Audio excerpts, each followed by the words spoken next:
Hey, everybody. Welcome to the Zeitgeist on A Mighty Blaze. I'm your host, Jane Roper, and with me today, for some weird reason, is Mighty Blaze co-founder, Jenna Blum. Hello, Jenna. Hi. Oh my goodness, I get my own banner. Hello, everybody. Chin Chin. It's Friday somewhere. And I have a bird on my head. So I am popping into the Zeitgeist because this is Jane's swan song. See what I did there. We are so indebted to have had Jane on the Zeitgeist, which is the Blaze's hot button issue show where she has interviewed authors writing on really hot topics that nobody else would dare touch. And we have been so grateful to have her on the Blaze.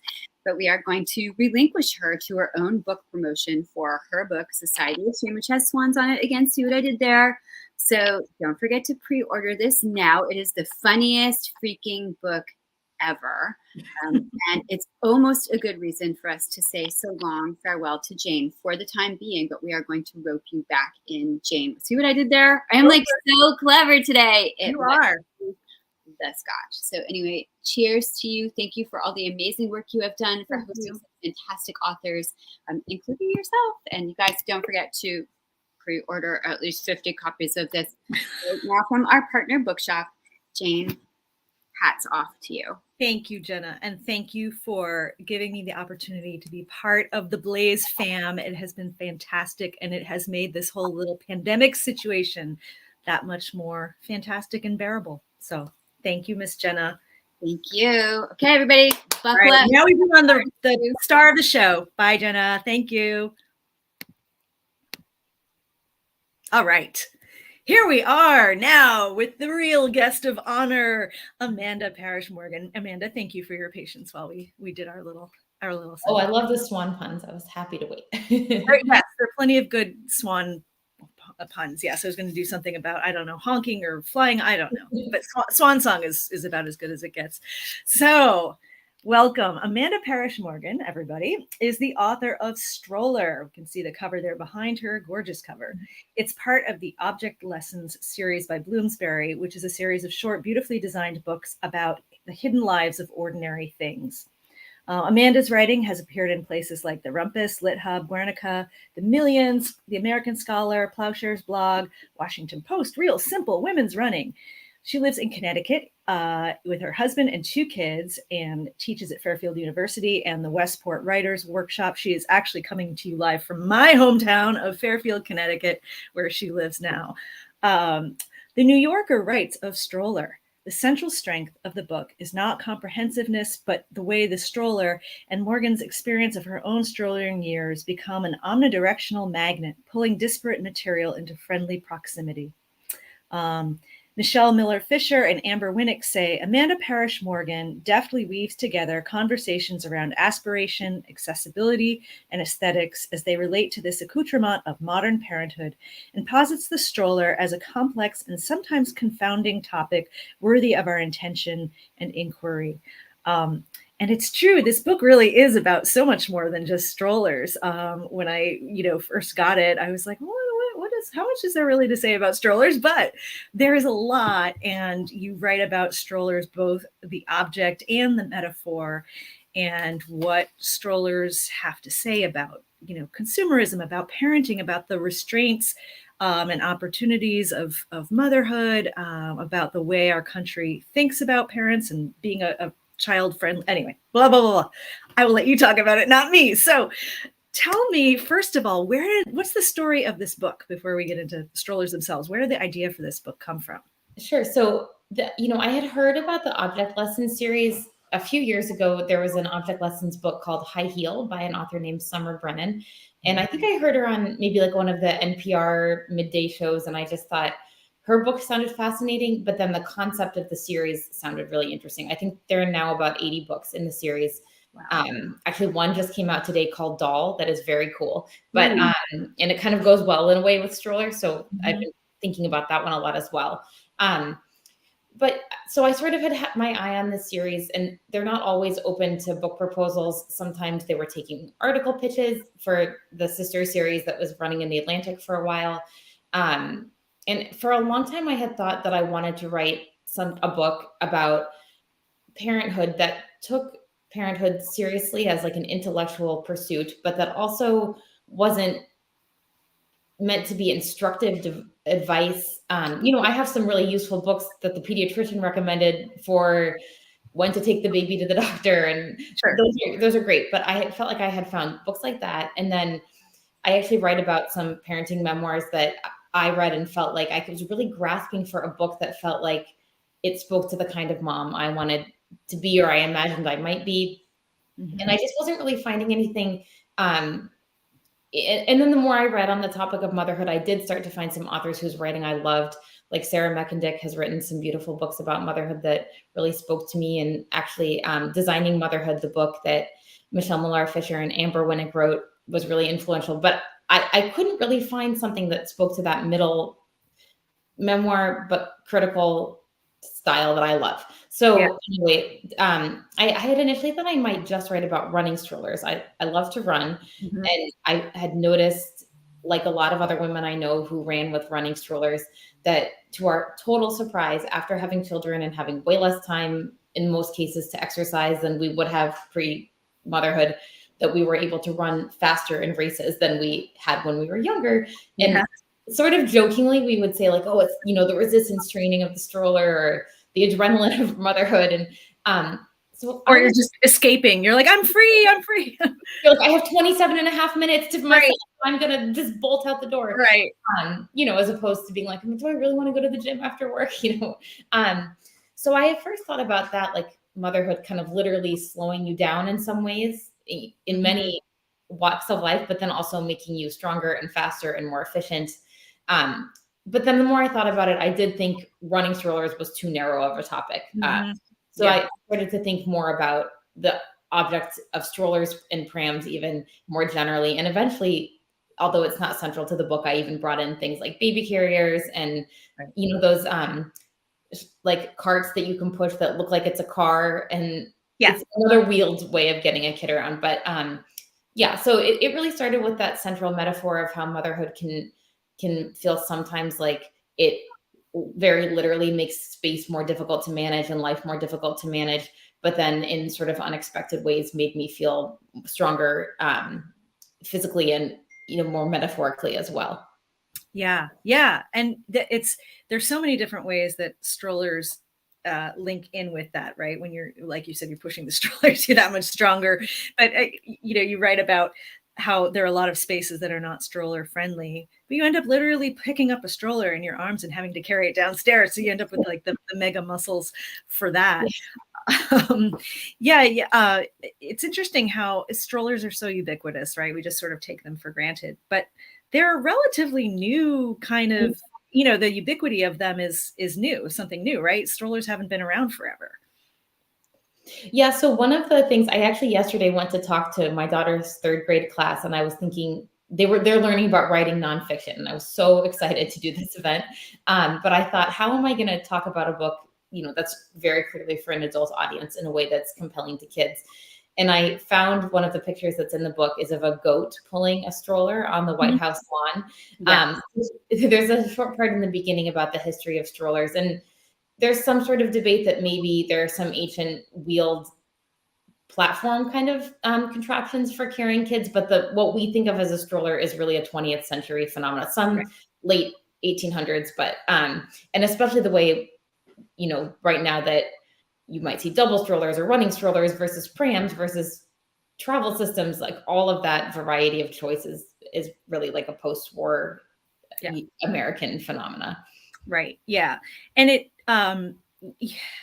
speaks to, that you bring up the idea of baby wearing and how there is a school of thought that, wearing your baby is somehow better for the baby. And it's more, you can be more nurturing. And you bring up the example of that, the movie, was it Away We Go? Is that what it's called?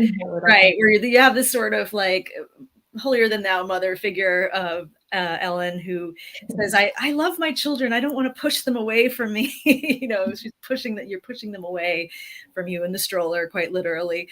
But it also, people sort of romanticize also the fact that, for millennia, women have been wearing their babies, and in developing countries, it's very common. but sort of forgetting, well, it's because they have to work. It's because you can work and carry a baby. You can work when you have a baby on your back or your front. You can't work when you're pushing a stroller. Right. So it becomes a class marker in a way. Absolutely. Yeah. I came across some research. I think this was maybe like a newspaper article from the turn of the 19th to 20th century. So 1900 something, in a New York newspaper with all this, outrage and horror at the classlessness of people carrying their babies on their backs or on their fronts, like common peasants. And yes, right. Yeah. Whereas, there's a part in the book where I remember being in college and we had these grad students who lived in the dorm, as some part of like their responsibility was to make sure we were behaving kind of reasonably. And they were just so fascinating to me because they were a little bit older than I was, but also they just were sort of the particular ones I knew embodied a lot of the attachment parenting cliches that I didn't even know that term then, but like they were teaching their baby sign language and they had a baby sling. And I just remember thinking like, this is a whole thing, and it was the first time, I babysat, but I hadn't spent a lot of time thinking about parenting culture, and I wouldn't for years to come after that. But then when I started writing the book, I was like, oh, that was, the year 2000 in a city in an academic setting. Like I totally now understand the vibe of those parents in a way that I didn't before. But I felt like with the baby wearing, I never found it particularly like natural or easy. We'd use it sometimes, but like so many of those things, whether it's formula feeding or breastfeeding or co-sleeping or not, all those things, it feels like in certain conversations, it can become very loaded. And so I really wanted to kind of poke a little bit of fun at the seriousness that, not just with strollers, but like of any of those opinions, partly because, like, for example, with the formula feeding and breastfeeding, I felt real sadness and shame about having to give my daughter formula. And I could still cry thinking about when I realized we needed to give her formula. But then like with the years of distance, feeling so frustrated and angry that's what I was worried about, as I was in the process of becoming a mom. So I actually thought the movie is really funny and does a good job of, it's not unkind, but it pokes fun at the seriousness with which people sometimes take their parenting decisions, in the realm of like, these are all safe, reasonable things to do. So yes, this is not something that needs to become your entire personality. And it's such a uniquely like upper middle class kind of thing. I mean, it's so born of choice, right? Mm-hmm. Like when you don't have options between, oh, am I going to do this kind of parenting or this style of parenting, or you're too freaking busy, like working your job and like managing your life. But it's sort of, if you're in that class, and I certainly am in that class of like the upper middle class, white, educated, bougie woman, there's like this pressure, like, oh, I should, should I be doing this? Should I be sacrificing more of my freedom because it's supposedly better for the baby? And it puts moms in that sort of echelon in a pretty lousy place. It actually kind of ties into something that's actually in a different part of the book, but I was speaking to a woman who's a physical therapist about some of those group exercise classes that are targeted toward new moms, and often like you can bring your child with you.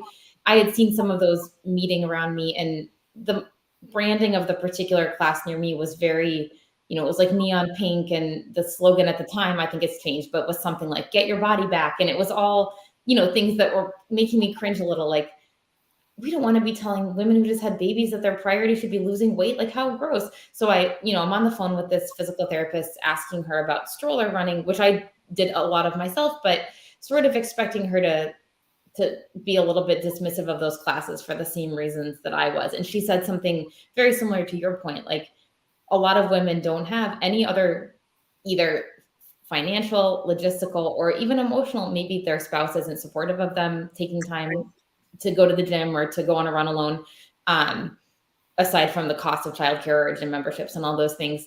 And it was a real moment of like, okay, you're coming at this from a very, very specific, not just political framework or personal framework, but, economic place too.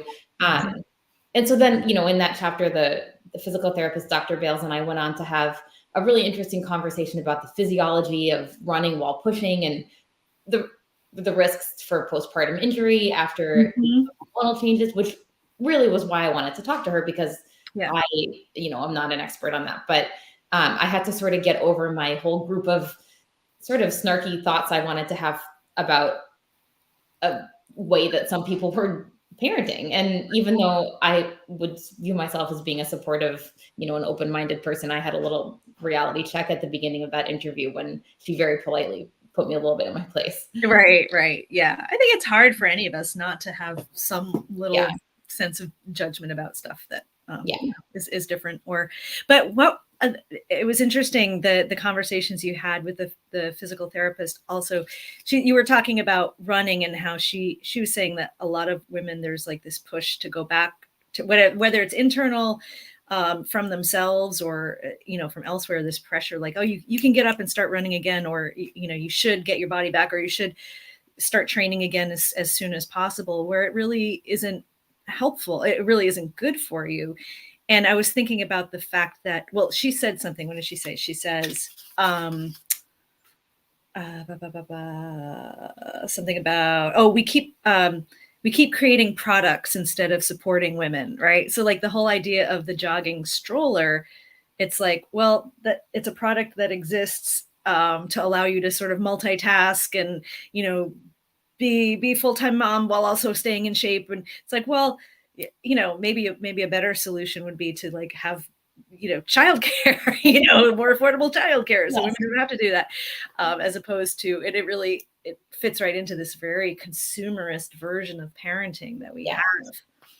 And I think about that exact line from the book quite a bit. And that's one that seems to have resonated with a lot of people. Some other people I've talked to about the book have mentioned that. And I think it's because even if we don't talk about that, we feel that really viscerally, even outside of the context of strollers or exercising, that it's so often like that it almost feels like a cycle of manufacturing anxiety about, in some cases, real problems, but often things that are remote risks. And then there's a product that can magically solve that problem. And then the parents, maybe even more so the mom, are judged as good or not by how well they've bought those, stocked up the products that are going to prevent X, Y, and Z things or solve X, Y, and Z problems that are really societal problems or medical problems or psychological problems, like not problem. Some things, sure, there were certainly products that were helpful to have, but for the most part, like you point out, and like Dr. Bale said in that quote, it's speaking to something much deeper than one person's purchases on Amazon. Right. Yeah. Well, and there's also this sense that like somehow you can buy your way out of risk. Like you can buy your way out of danger, and like there are products now where you can like monitor your baby's respiratory rate and breathing, because of course, like crib death, SIDS is like this horrible nitmare.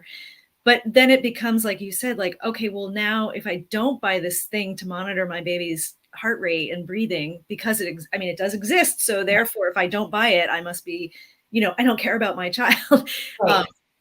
But it does seem like again and again, and here's this thing you have to buy, this tummy time mat that has things that are most stimulating to your baby's brain, so if you want your baby to be smart, why wouldn't you buy this specific thing, whereas for centuries, you give a baby a ball or a cardboard box and they're fine.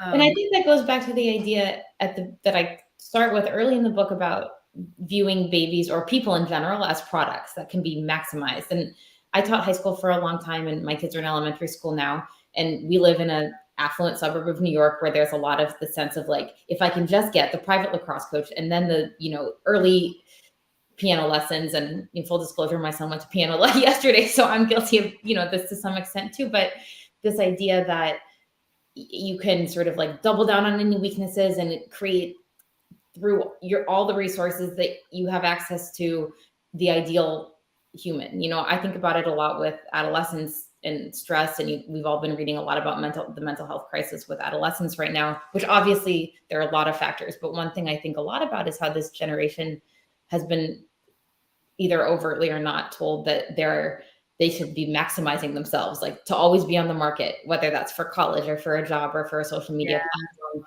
And I think that happens too with, in the book, there's a sonogram tech, ultrasound tech woman who mentions the way that some expectant mothers were talking about their babies as though they were products instead of, the concern being focused on the health and the anatomy scan that appointment is really supposed to be about, to check for developmental issues. It was a lot, often became a conversation about, oh, now I'll know what to buy because I know if the baby's a boy or girl or whatever, it was like, or even just like that the baby was belonging to the parents as a product instead of a human to care for. Right. And like the birthing experience has become sort of that as well. And I think there are good aspects to that, right? You want to have control, but in some ways it becomes as if, you're planning a vacation as opposed to, you're giving birth. Like, it has to be the ideal experience with this music and this, whatever. Yeah. But then go ahead. I'm sorry. Oh, no. Go finish what you're going to say. I was just going to say, I think the thing I kept coming back to sort of separately in each section, and I should have realized this earlier, and it would happen as I was writing each section. I had to like learn it all over again, that the answer was kind of always like, it's both, or, thinking about, I don't write much about birth plans in the book, but I was thinking about this just the other day, exactly to your point, that women having more control over the decisions that their medical care during labor, of course, that's a wonderful thing. But then there is a problem when all of a sudden there's like this sort of knee-jerk attitude that unmedicated home birth is superior and the best thing for everybody, and so that, yes, talking more about what a potential birth plan could look like might empower women to some extent. Anyway, I just kept coming back to that, whether it was in the context of exercise, in the context of purchasing things that make your life easier, in the context of how other countries handle, accessibility for strollers or even for wheelchairs in public spaces. There was a lot of like, I want to say this is better, that's better. And almost always it was, predictably, it's a little bit of both. Yeah. So you touched on this, and I love this. In the book, you talk about some of the parenting philosophies or parenting culture in other countries in Europe, and Americans of late. I don't know if this has always been the case, right? But lately, in the past, 10, 15 years, it's like we're obsessed with finding out how people in other countries do it. Whether it's, how do French women or Danish people or whatever, or Dutch parent, or is it like how, Mongolian nomads parent, as if we're, there's some ideal out there, or there's something to unlock, like if we just did it this way. And I'm curious, like, why do you think, I assume this is a uniquely American phenomenon. Maybe it's not. I don't know. Maybe other people.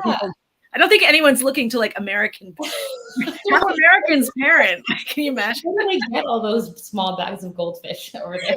Right. I don't know. I was thinking about that. Just the idea of like, there's this meme that was going around at Halloween time that was like, I think the template was a bag Halloween costume, and then people were making it look like, book lover or whatever. And I feel like there's a lot of that desire for a prepackaged identity in American culture right now. I think it certainly does have something to do with social media. I see it with I teach college students, and I do sometimes observe that they tend to like say, I'm a such and such. Like, I can't even think of an example, but like a personality type in a way that seems kind of new to me. And in the same way that even when I was pregnant or had my kids were very young, sometimes other people would say, I'm going to do gentle parenting, or I'm going to be an attachment parent. And I was like, I hadn't heard those terms before. Right. And certainly my parents didn't have a name for the way they parented us, even though it, had traits of gentle parenting and traits of attachment parenting or whatever. But it sort of started to seem, maybe like everything in our public discourse, that it was people like a desire to put things into easily categorizable boxes and groups. Right. Well, that's very, that it jives with sort of our very consumer culture, right? It's, the way everything is segmented, from the experience I'm going to have when I go on Netflix or Facebook is going to be very different from someone else's, because people, I've I've been pegged. These are your preferences. Here's the demographic you fall into. So it's like I think we were starting to do that to ourselves also. Marketers, companies are doing it to us, and then we're following suit and saying, yes, I'm a this, I'm a that. Even just the way, as an author, I'm sure you think about this too sometimes, like when people talk about building your brand. And I completely understand that that's essential for part of marketing a book. And it's a problem. It can speak to a real problem of a book's message if you can't succinctly summarize who the book is meant to appeal to. So there's obviously some real value in that. But the idea of a person being a brand just like really doesn't sit comfortably with me. But that has become such ubiquitous language, not just in publishing, but, in anyone who's trying to start a business or trying to have an entrepreneurial, project. It's all about branding being, specifically about branding being consistent. And so that there's no crossover of like, wait a second, I thought you were an author who writes about whatever, parenting. And then instead here you are posting about dog racing, and I don't like that. Yeah. No, I mean, I write a blog or Substack, and it's like, I refuse. It's the most eclectic thing you could possibly think. I'm like defiantly being like, I'm not going to write about one thing. Damn it. I'm going to write about like the most random assortment of shit ever. And you can't pin me down. But, I love that. Maybe that's a brand. I don't know. Yes. That's the brand. I like that. The random brand. Okay. So speaking of brands, there is like luxury within, within the stroller, the kind of stroller you buy says something about you, which is kind of a crazy thing for something that is conceivably utilitarian. But you start off by talking about some of the different types of strollers and how they become a status symbol in a way, or an identity. So can you talk a little bit about that? Sure. Well, so it's funny. I think I write in that same part of the book that I knew so little about what babies actually need. We had our first daughter very soon after we got married. So I sort of felt like we don't need to have a baby shower. We're fortunate that we can get what we really need. And my parents had said, like, let us know what are some things you might need for the baby. And I'm like, I think I need some hooded towels that look like animals and a running stroller. And the towels were very cute. I think we literally had 7. We had like a zebra, a lion, and babies take a bath like once a week. They are so cute though. I mean, really, you can't have enough hooded towels there. Yeah.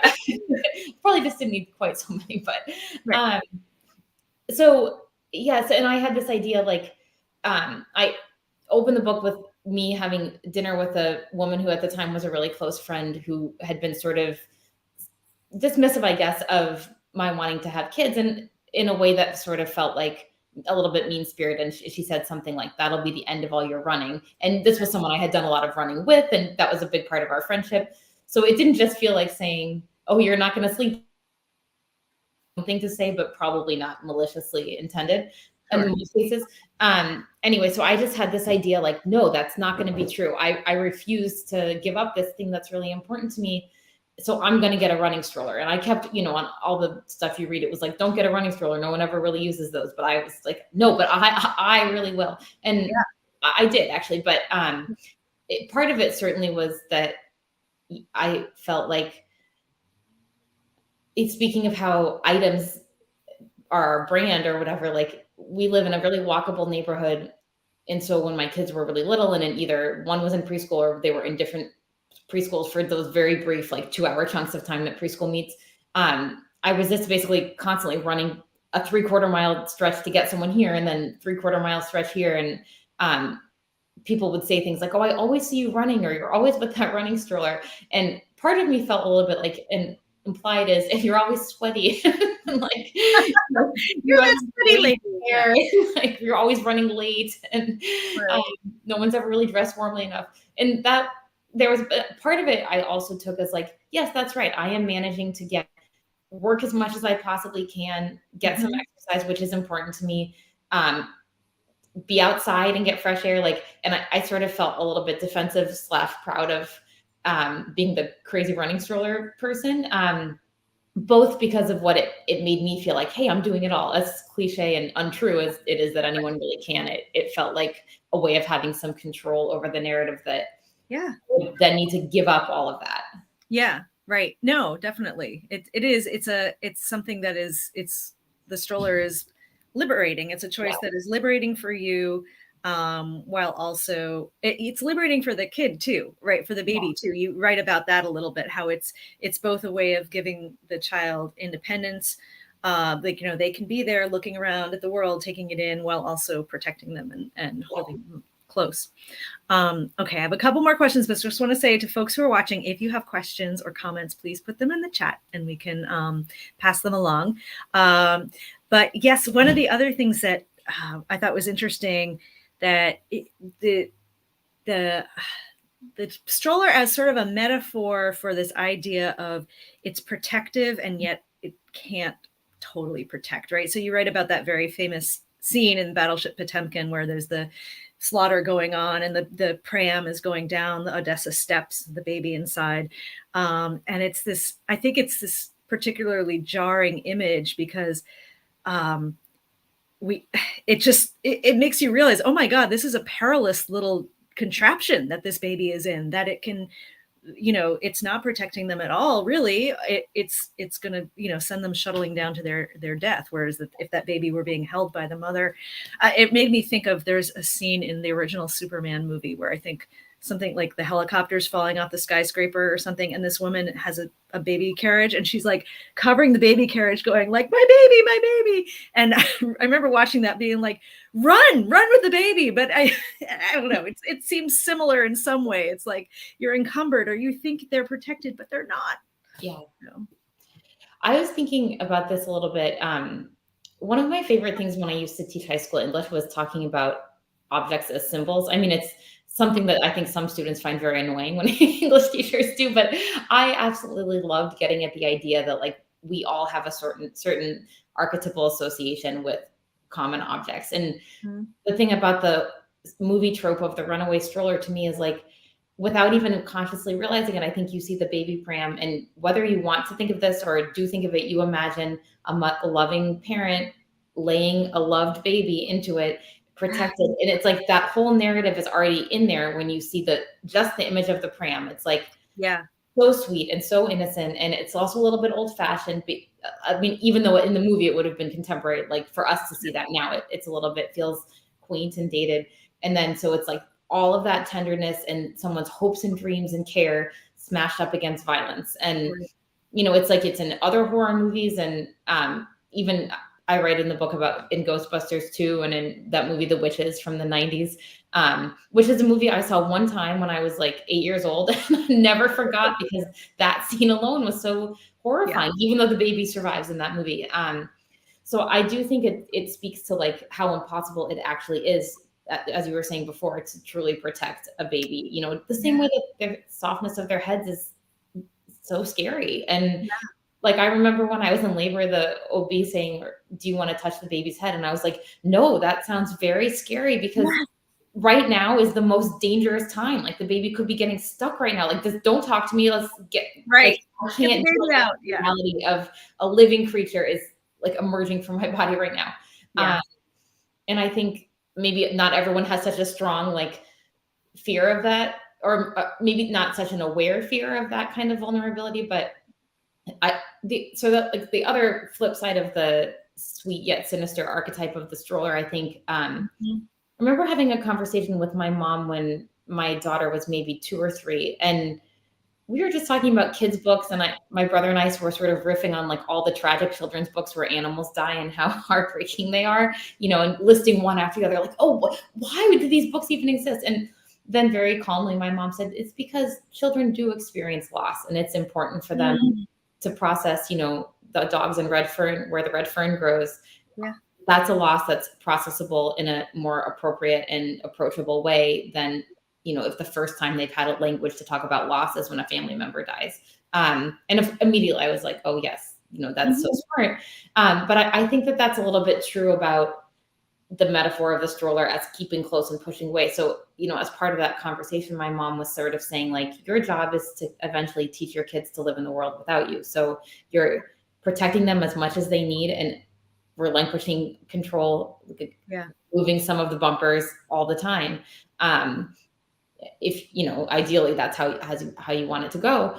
And I think about that with the stroller a little bit too, like even in the way that when they're super little, they have to face you, and it's like a more snug stroller. And then as they get older, they can face out and have some more freedom. But just that to me, that metaphor of when to protect and when to expose and even risk, physical injury or, often more like emotional injury, is the hardest balance. And it's, I'm constantly renegotiating that. Like, do I let you climb that tree, even though I think you could fall out of it? Do I let you, watch this movie, even though it might scare you? Right. Do we have this friend over, even though sometimes that friend's sassy, Right. Yeah. That's those constant negotiations and constant decisions. And you have less and less control the older they get, because they're away from you more. And then God forbid they're driving and, right. Oh, yes. Right. Mine are about to start driving. Oh, no, I can't do that. Yeah.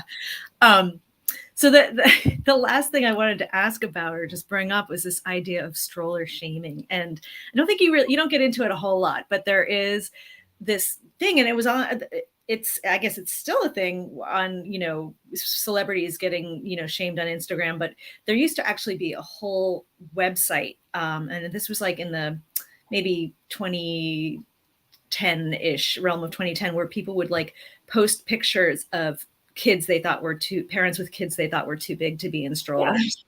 Yeah. And it was just like so snarky. And most of the people doing it were not parents who have no idea. And like, who knows, the kid has special needs, or like my daughter was ill at one point, and we're pushing around her at Disney World in a stroller when she was 6 years old.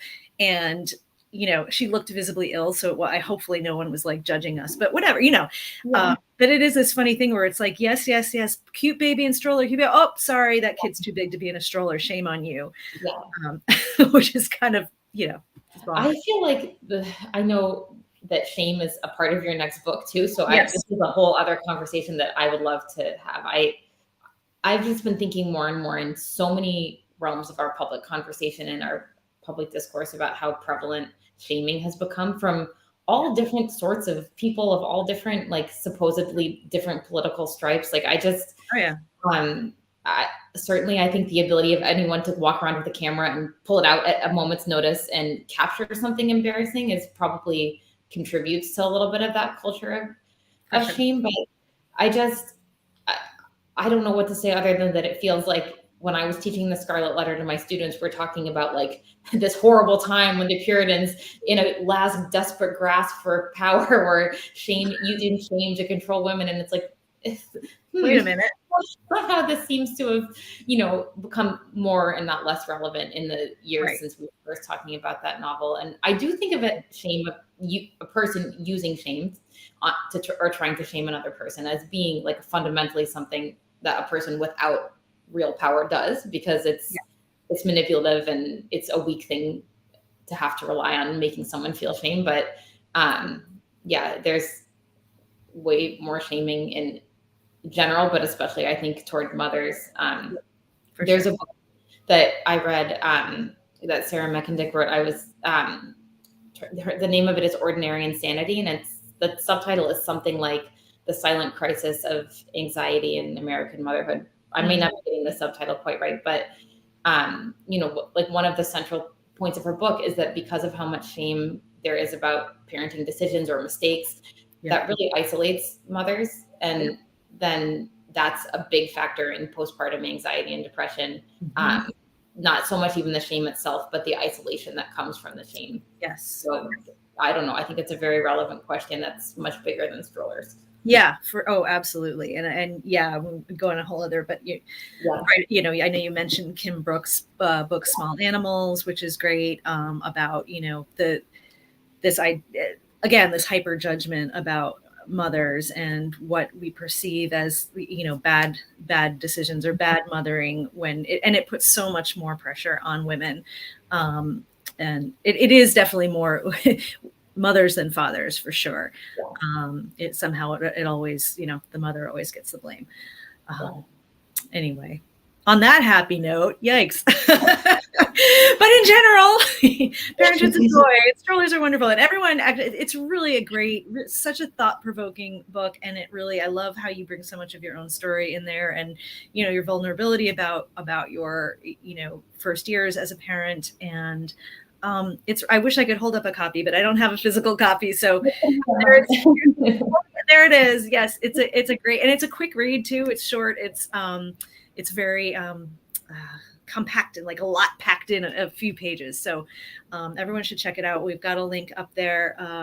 Buy it at bookshop.org or wherever fine books are sold. I guess your hometown bookstore would be the Fairfield University Bookstore on Road, right? Yep. Do they have signed copies there? We have signed copies there. And I'm actually doing an event at the Barnes & Noble in Westport in a few weeks, and they'll have signed copies there as well after the event. There's some copies there now, but there'll be signed copies after the event. Excellent. Excellent. So all the Connecticut peeps out there, check it out. And thank you so much, Amanda, for being here. And it's really, I love having you as my final guest too. It's perfect send off.